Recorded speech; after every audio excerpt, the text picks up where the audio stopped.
오늘 우리에게 주신 하나님의 말씀은 신약성경 48쪽 마태복음 27장 1절에서 8절까지 말씀입니다.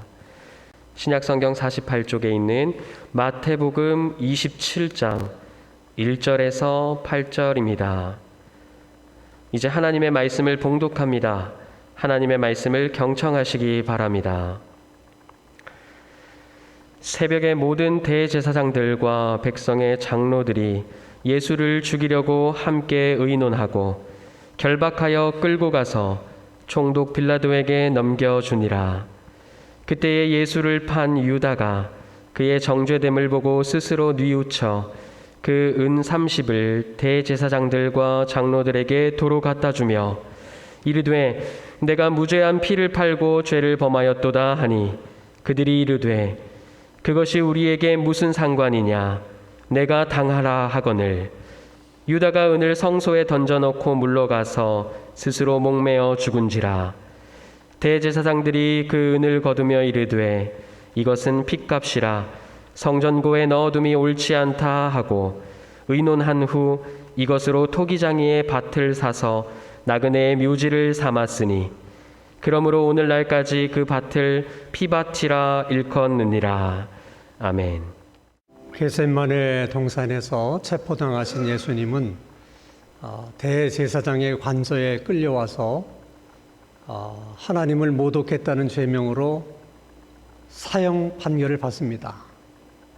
그리고는 당시에 유대 총독으로 있었던 빌라도에게로 넘겨지게 됩니다. 그런 이야기를 오늘 본문 마태복음 27장 1절과 2절의 말씀에 자세히 기록이 되어 있습니다. 새벽에 모든 대제사장과 백성의 장로들이 예수를 죽이려고 함께 의논하고 결박하여 끌고 가서 총독 빌라도에게 넘겨주니라. 특별히 본문에서 말하는 새벽은 두 가지 의미가 있습니다. 하나는 예수님께서 겟세마네 동산에서 체포당하시고 또 사형 판결을 받으시고 그리고 빌라도에게 넘겨졌던 그 모든 일이 그날 새벽에 있었던 일이다 하는 것을 의미하는 새벽이기도 하고요. 또 다른 의미에서 새벽은 그 새벽이 바로 유월절 만찬이 있었던 그날 새벽을 또 지칭하는 것이기도 합니다. 유월절 식사가 있었던 그날 새벽에는 이스라엘 백성들이라면 누구나 해야 될 일이 있었던 특별한 새벽이기도 합니다. 출애굽기 12장 8절에서 10절 말씀을 보면 그 밤에 그 고기를 불에 구워 무교병과 쓴 나물과 아울러 먹되 날것으로나 물에 삶아서 먹지 말고 머리와 다리와 내장을 다 불에 구워 먹고 그 다음 규절이 중요합니다. 아침까지 남겨두지 말며 아침까지 남은 것은 곧 불사르라. 유월절 식사를 다 끝난 후에 음식을 새벽까지 남겨두지 말라. 그래서 그들이 새벽에 해야 될 것은 유월절 식사를 끝내고 남겨졌던 음식물들을 깨끗하게 소각하는 것입니다. 왜 하나님께서 그렇게 하라고 말씀을 하셨을까? 자, 유월절 밤을 기점으로 이스라엘 백성들은 더 이상 바로의 노예가 아니라 하나님의 백성으로 다시 태어나게 됩니다. 그래서 이제부터 이스라엘 백성들에게 먹을 것을 주는 자는 바로가 아니고 하나님 자신이라는 것입니다. 이후로는 하나님께서 너희들에게 먹을 것을 줄 것이기 때문에 내일 먹을 것을 염려해서 내일 먹을 것을 미리 준비해 두지 말라는 것입니다. 하나님께서 그날 너희들에게 먹을 것을 주시겠다. 그런 약속이 그 말씀 속에 이미 들어있는 것입니다. 그래서 정말 하나님은 이스라엘 백성들이 광야 40년을 지나는 동안 내일 먹을 것을 염려하지 않도록 매일매일 그날 그들에게 필요한 일용한 양식, 만나를 내려주셨던 것입니다. 또 바로 그날 그 새벽에 하늘의 양식이고 생명의 양식이신 예수님께서 모든 인류의 죄를 대신 뒤집어 쓰시고 사형 판결을 받으시고 오전 9시에 십자가에 못 박혀 못 박히시게 되는 것입니다. 중요한 것은 바로 그 예수를 믿으면 누구나 다 새로운 이스라엘, 하나님의 백성이 되는 것입니다. 하나님의 백성이 된 사람들은 하나님께서 구약의 이스라엘 백성들에게 그렇게 했던 것처럼 그들에게 필요한 일용할 양식을 공급받을 수 있게 되는 것입니다. 그것이 얼마나 놀라운 사실인가 하는 것을 우리가 기억할 필요가 있는 것입니다. 우리가 하나님의 백성이 되었기 때문에 그런 하나님의 은혜를 가지게 되고 누릴 수 있게 되는 것입니다. 그래서 예수님께서 마태복음 6장 31절에서 33절에 이렇게 말씀하십니다. 그러므로 염려하여 이르기를 무엇을 먹을까, 무엇을 마실까, 무엇을 입을까 하지 말라. 이는 다 이방인들이 구하는 것이다. 너희들은 이방인이 아니기 때문에 그렇게 해서는 안 된다는 것입니다. 너희들은 하나님의 백성이요 하나님의 자녀이기 때문에 이방인들이 구하는 것처럼 저런 것들을 가지고 염려하지 말고 너희들은 먼저 하나님의 나라와 그의 의를 구하라. 그러면 이 모든 것을 너희에게 더해 주시겠다. 여기서 말하는 하나님의 의와 또 하나님의 나라는 곧 예수 그리스도를 가리키는 것입니다. 너희들은 이방인처럼 무엇을 먹을까 마실까 입을까를 염려하기 전에 하나님의 백성으로서 당연히 약속되어 있는 일용할 양식을 구하라. 예수님을 구하는 것이 곧 하나님의 그 약속을 구하는 것이다. 너희들이 예수 그리스도를 믿을 때 너희가 받게 된 구원 속에는 이미 하나님의 그런 약속이 포함되어 있다는 것입니다. 그래서 주님께서 우리가 주님을 믿을 때 우리가 살아가는 데 필요한 일용한 양식을 주실 것이다. 그 약속을 믿는 것이 예수님을 믿는 것입니다. 예수님을 믿는다고 하는 그 믿음 속에는 일용할 양식을 책임져 주시겠다고 하는 그 주님의 약속도 믿는 것이 포함이 되는 것입니다. 중요한 것은 왜 종교 지도자들이 예수님을 사형 판결을 내리신 후에 굳이 총독인 빌라도에게로 예수님을 끌고 갔을까?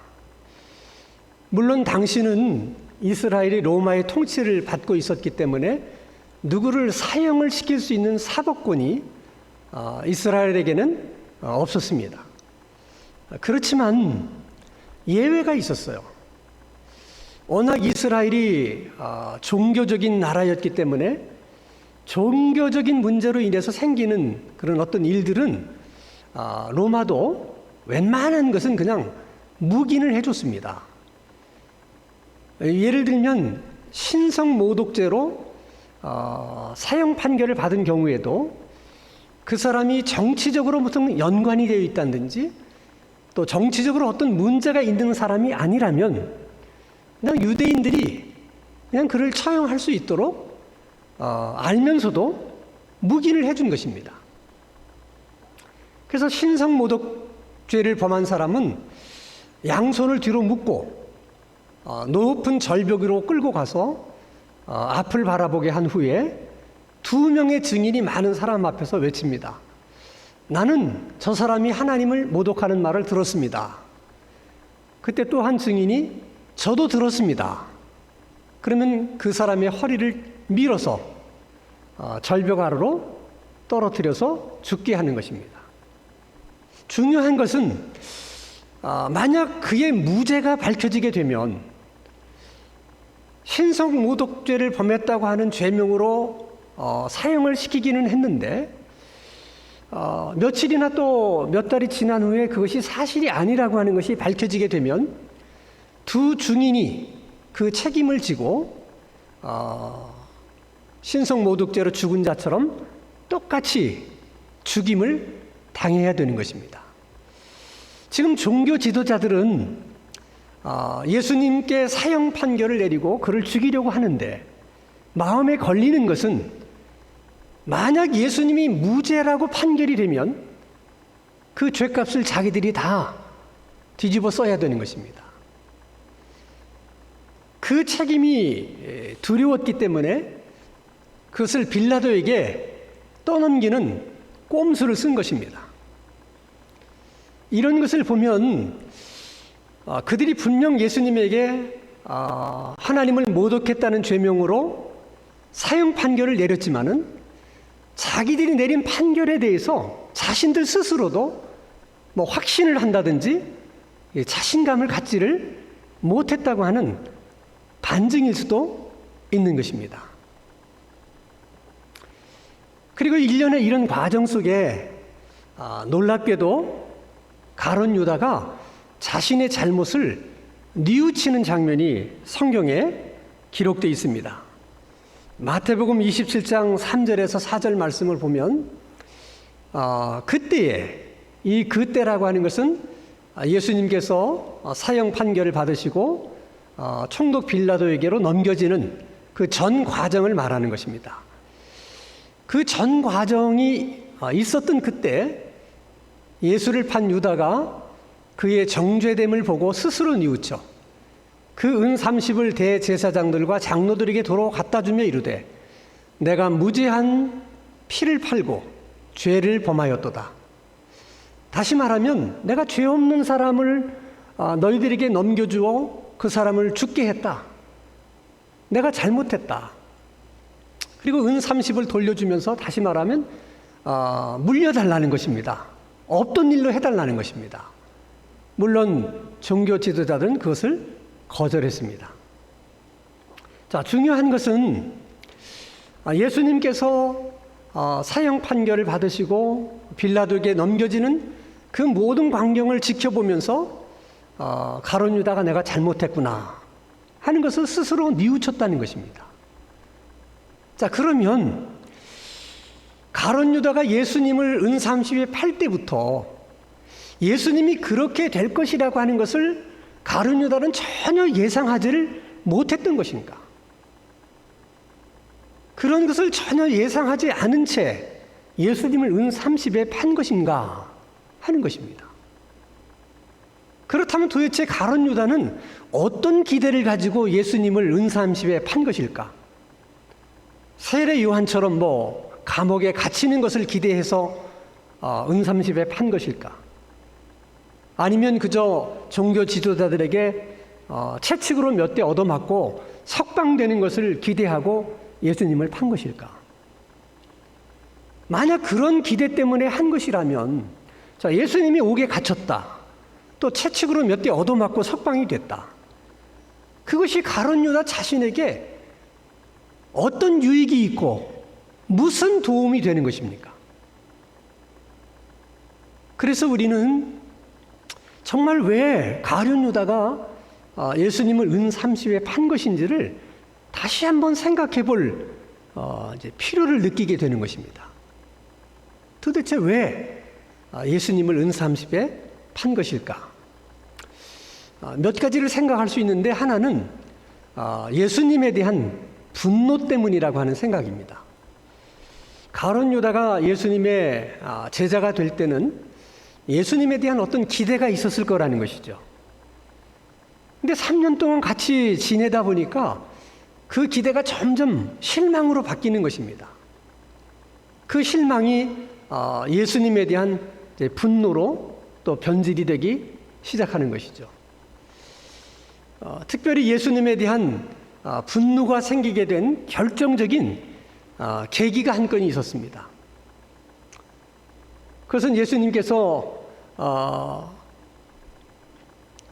어느 집에 식사 초대를 받아서 식사를 하고 있을 때 한 여인이 300데나리온이나 되는 값비싼 향유를 가지고 와서 예수의 머리에 부었습니다. 제자들이 이구동성으로 얘기합니다. 왜 이렇게 값싼 것을 허비하느냐?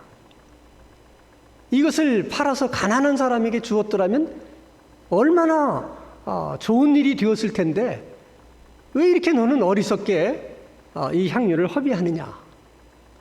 화가 나서 그 여인을 두고 이렇게 야단을 칠 때 예수님은 오히려 그 여인을 두둔해 줬습니다. 그 여인에게 뭐라고 하지 말아라. 그는 오히려 나에게 좋은 일을 했다. 내 장사를 준비한 것이다. 복음이 전해지는 곳에는 이 여자가 어떻게 했는지를 꼭 기억할 수 있도록 이 여자가 행한 일도 같이 복음과 함께 전하도록 해라. 자, 그 일을 두고서 제자들은 너무 화가 나서 지금 그 여인을 책망을 하고 있는데 예수님은 오히려 그 여인을 두둔하는 그런 모습들이 제자들의 입장에서 이해가 됐겠습니까? 특히 가룟 유다의 입장에서는 예수님이 무슨 궤변을 늘어놓고 있다고 아마 생각을 했을런지도 모릅니다. 또 한 가지 가룟 유다가 예수님을 은30에 팔 수밖에 없었던 그 이유 중에 하나로 돈에 대한 욕심을 이야기합니다. 그 근거는 요한복음 12장 6절인데 자, 이렇게 말하면 가난한 자들을 생각함이 아니요 그는 도둑이라 돈꾀를 맞고 거기 넣는 것을 훔쳐가미러라. 자, 돈에 대한 욕심 때문에 예수님을 은 30에 팔았다는 얘기입니다. 자, 어떻게 생각하면 단지 돈에 대한 욕심이었다면 은 30은 너무 적은 금액이 아니냐.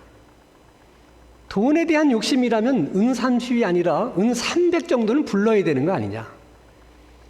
겨우 은 30을 받고 예수님을 판 것을 두고 돈 욕심 때문에 그랬다고 생각하는 것은 그것은 너무 설득력이 없는 얘기가 아니냐. 또 이렇게 반론을 이야기하는 분들도 있습니다. 근데 그것은 그렇지 않습니다. 여러분, 욕심이라고 하는 것은 물질에 많고 적음에 있는 게 아니에요. 소유에 많고 적음에 있는 것이 아니라 그 사람의 마음에 달려있는 문제입니다. 자, 예를 들어 사무엘하 12장에 보면 다윗이 밧세바와 이제 간음죄를 범했을 때 나단 선지자가 그것을 책망하기 위해서 다윗을 찾아갑니다. 그리고 다윗에게 이런 한 가지 이야기를 들려줘요. 자, 한 성읍에 두 사람이 살고 있었는데 한 사람은 뭐 소와 양이 얼마나 많은지 아주 힘이 많았다. 그런데 다른 한 사람은 암양 새끼 딱 한 마리만 있었다. 그래서 그 가정은 그 암양 새끼를 마치 자식처럼 돌보면서 키우는 그런 가정이었다. 근데 어느 날 그렇게 양과 소가 많은 그 집에 손님이 왔는데 그 손님을 접대하기 위해서 이 주인이 그 암양 새끼 하나밖에 없는 그 집에 가서 그 암양을 빼앗아다가 손님을 접대했다는 것입니다. 왜 그렇게 했느냐? 자기 집에 양도 많고 소도 많았지만은 자기 집에 양을 잡아 대접하는 일이나 소를 잡아 대접하는 일이 아까웠기 때문에 그런 것입니다. 그게 욕심이라는 것입니다. 이런 사람을 두고 흔히 우리들은 뭐라고 말합니까? 있는 놈이 더한다.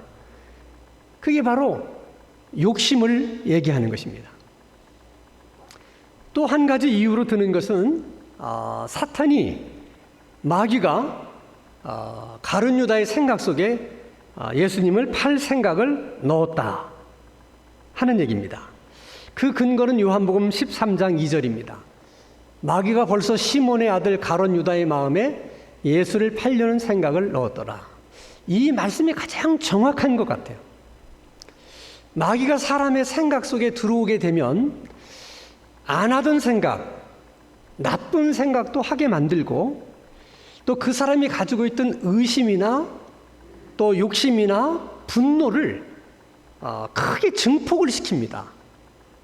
처음은 그렇게 의심을 크게 한 게 아닌데 그렇게 욕심이 많은 것이 아니었는데 그렇지만은 마귀가 그것을 증폭시키게 되면 엄청난 의심을 하게 되고 엄청난 욕심을 갖게 되고 또 상상하기 어려운 분노를 가지게 되는 것입니다. 마귀는 능히 그렇게 할 수 있는 것입니다. 그래서 우리말에도 홧김에 서방질을 한다, 그런 말이 있는 것처럼 가룟 유다가 정말 홧김에 예수님을 팔아넘겼다면 그러면 은 30이든 은 300이든 그것은 사실 큰 의미가 없는 거예요. 자, 문제는 가룟 유다가 도대체 어떤 이유로 자신의 잘못을 뉘우치게 되었을까? 정말 가룟 유다의 뉘우침을 정말 진실한 뉘우침이라고 생각해야 되는가? 아니면 뉘우치는 것처럼 형식적으로 보인 것일까 하는 것입니다.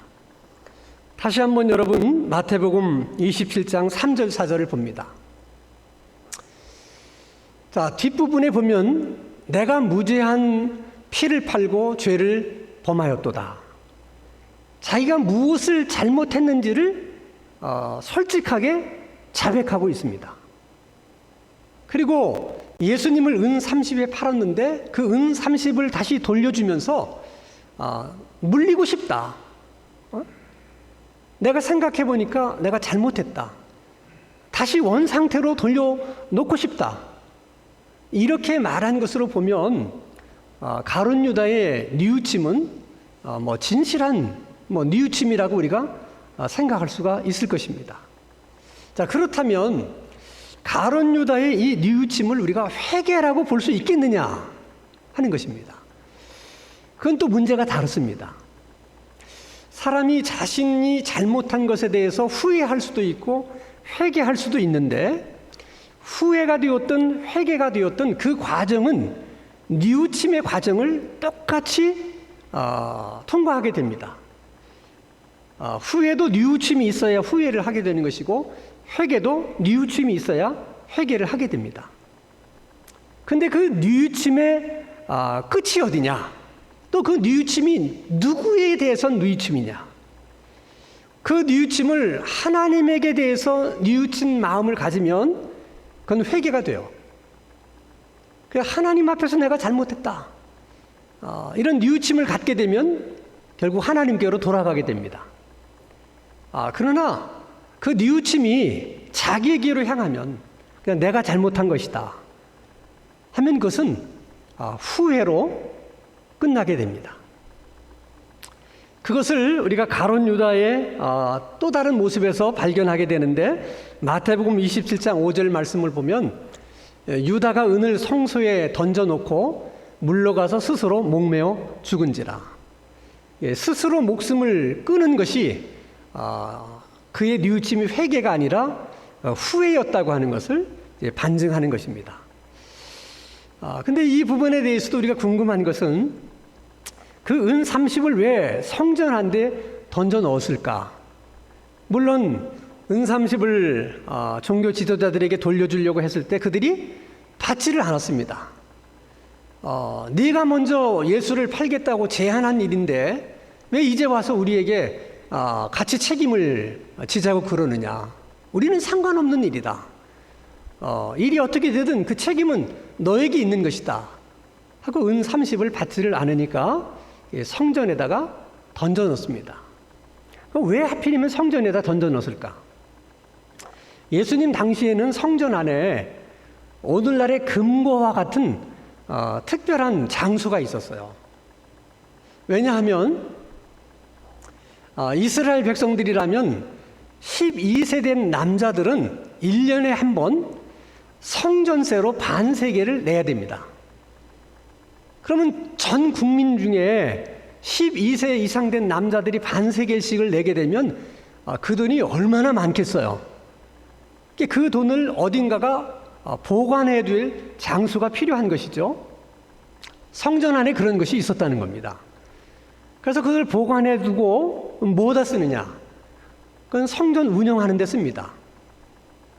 번제단에 쓸 나무를 구입하는 데도 쓰고 또 하나님 앞에 그 금향단에 피우게 될 향을 구입하는 데 쓰기도 하고, 제사장의 의복을 맞추는데 또 쓰기도 하고, 또 성전을 경비하는 경비대원들에게 또 임금을 주기도 하고, 때로는 가뭄이나 큰 기근이 있을 때 또 백성들을 돕는 데도 사용을 합니다.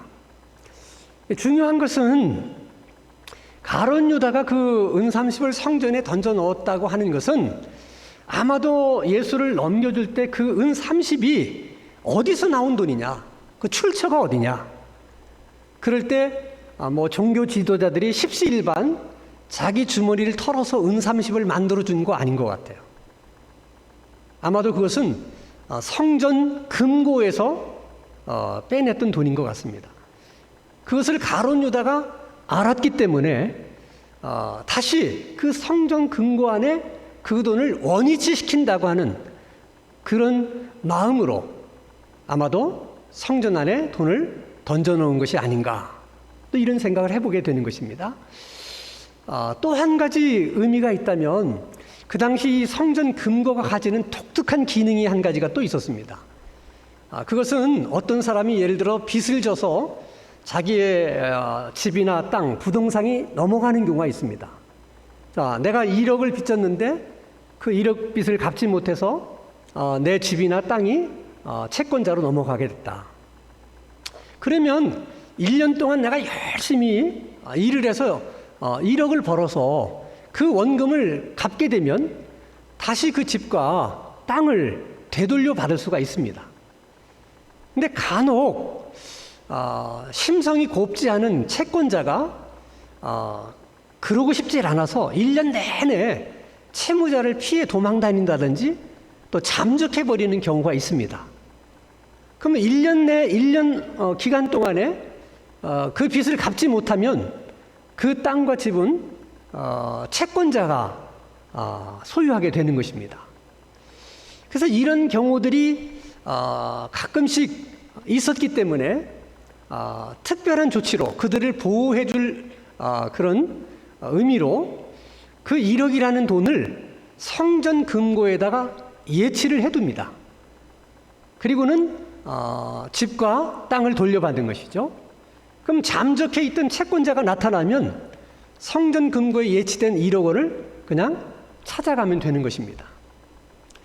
지금 가룟 유다가 은30을 그렇게 돌려주려고 애를 썼지만은 이 핑계 저 핑계로 돈을 돌려받으려고 하지 않기 때문에 마치 그 성전 금고에다가 돈을 예치한다고 하는 아마 그런 의미를 가지고 성전에다가 돈을 던져놓은 것은 아닌가 하는 그런 생각을 해보게 되는 것입니다. 자, 중요한 것은 그 은30을 성전 안에 던져놓고 가룟 유다는 자살을 했다는 것입니다. 왜 자살을 했을까? 물론 예수를 판 일에 대해서 굉장한 후회가 있었을 것이고 또 죄 없는 예수를 자기가 그렇게 했다는 것에 대한 아주 심한 양심의 가책을 느꼈을 것입니다. 어쨌든 무죄한 자를 죽게 만든 그 책임이 자기에게 있기 때문에 내가 그 책임을 지겠다, 그런 뜻으로 자살을 했던 것 같습니다.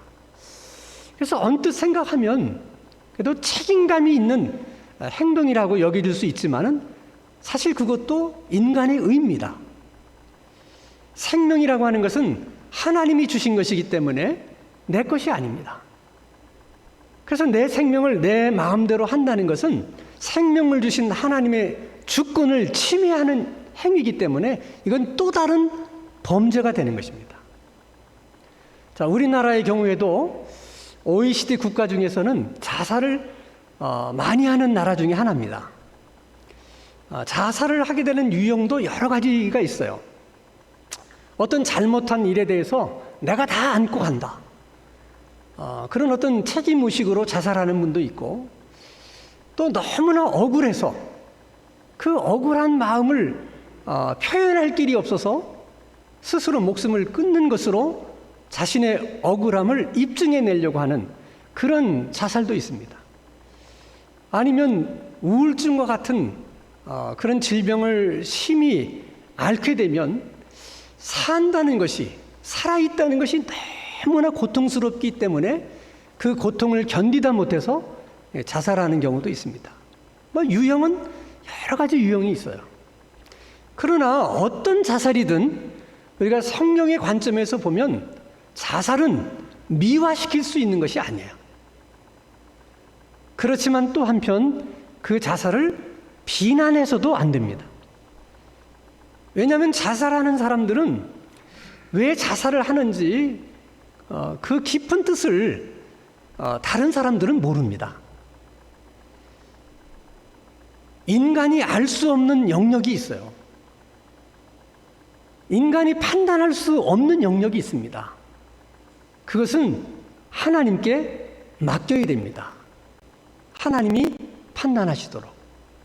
우리가 할 수 있는 것은 그 자살로 인해서 그 가족들이 얼마나 큰 마음의 상처를 받았을까, 그것 때문에 그 가족들이 얼마나 힘들어할까를 생각하고 사실 그들을 위해서 기도해주고 또 위로해주는 것이, 그것이 예수 믿는 사람들의 올바른 태도고 자세라고 생각을 합니다.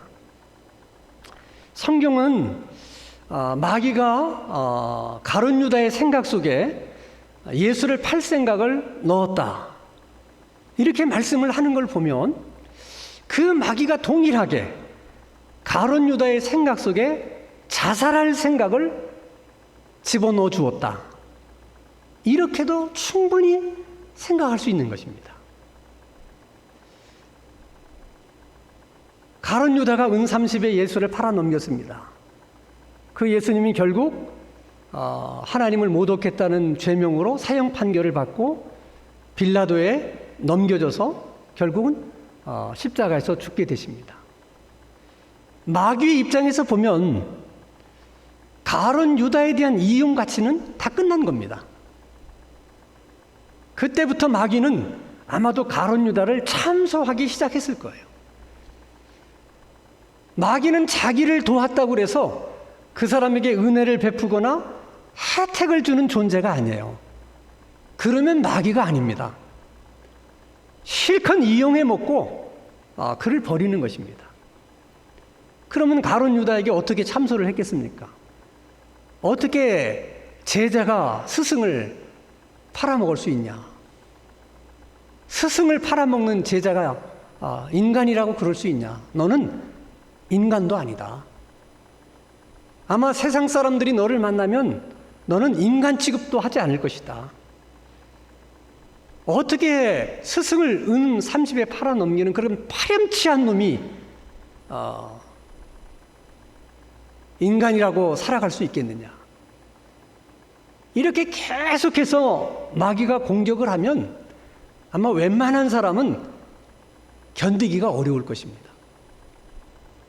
자, 그럼 결국에는 가룟 유다 입장에서는 자신이 은 30에 예수를 판 거지만은 실질적으로는 은 30에 가룟 유다는 자기의 영혼을 마귀에게 판 것이나 다름이 없습니다. 가룟 유다는 예수님을 은 30에 팔았지만 그 은 30 한 푼도 써보지 못했어요. 그리고 자살해버립니다. 아니, 그렇게 끝낼 일이라면 도대체 예수님을 팔아야 될 이유가 뭐가 있습니까? 아니, 그렇게 자살로 끝낼 일이라면 도대체 예수님을 왜 파는 것입니까? 아무리 생각해도 이해할 수 없는 일입니다. 그래서 가룟 유다가 한 이 행위는 아마 인류 역사상 가장 바보스럽고 어리석은 일이라고 생각할 수 있습니다. 문제는 그런 가룟 유다가 우리들의 마음속에도 있을 수 있다는 거예요. 그래서 우리도 무슨 일을 할 때 특별히 그것이 신앙에 관련된 일이거나 교회에 관련된 일일 경우에는 좀 더 신중할 필요가 있습니다. 내가 왜 이 일을 하려고 하는 것일까? 무엇 때문에 내가 이 일을 하려고 하는 것일까? 도대체 누구를 위해서 이 일을 하려고 하는 것일까? 정직하게 자기 자신에게 묻고 또 기도로서 하나님께 물어야지 그냥 홧김에 해버리면 가룟 유다처럼 마귀에게 실컷 이용당하다가 어느 순간 팽당하는 그런 불행한 인생이 될 수도 있다는 것입니다. 저는 가룟 유다를 생각하면 참 마음이 아프면서 또 한편으로는 많은 아쉬움이 남습니다. 가룟 유다에게도 회개할 기회가 여러 번 있었어요. 주님이 회개할 기회를 여러 번 주셨습니다. 근데 그때 회개하지 않았어요. 회개할 때를 놓쳐버리게 되니까 결국은 회개하지 못하고 그저 후회로 끝나게 됩니다. 하나님이 이런 말씀하셨습니다. 하나님이 문을 닫으면 열 자가 없고 하나님이 문을 열면 닫을 자가 없다. 회개라고 하는 것도 하나님이 문을 여셨을 때 해야 됩니다. 기회를 주셨을 때 해야 됩니다. 문이 닫히면 회개를 하려고 해도 할 수가 없는 것입니다. 그래서 뭔가 자기가 잘못했다는 것을 뉘우치는 순간 회개하고 즉시 하나님께로 돌이킬 수 있는 것은 하나님께서 우리에게 베푸신 많은 은혜 중에서 가장 큰 은혜일 수 있는 것입니다. 그 큰 하나님의 은혜가 우리가 평생을 살아가는 동안 우리의 삶 가운데 늘 항상 함께 계시기를 주님의 이름으로 축원합니다. 거룩하신 하나님 아버지, 육체의 소욕은 성령을 거스리고 성령은 육체의 소욕을 거스린다는 말씀을 기억합니다. 늘 성령을 따라 행하고 성령을 따라 생각하는 우리들의 신앙생활이 되게 하여 주시옵고 잘못한 일이 있으면 더 늦지 않게 뉘우치고 회개할 수 있는 은혜를 베풀어 주시옵소서. 예수 그리스도의 이름으로 기도하옵나이다. 아멘.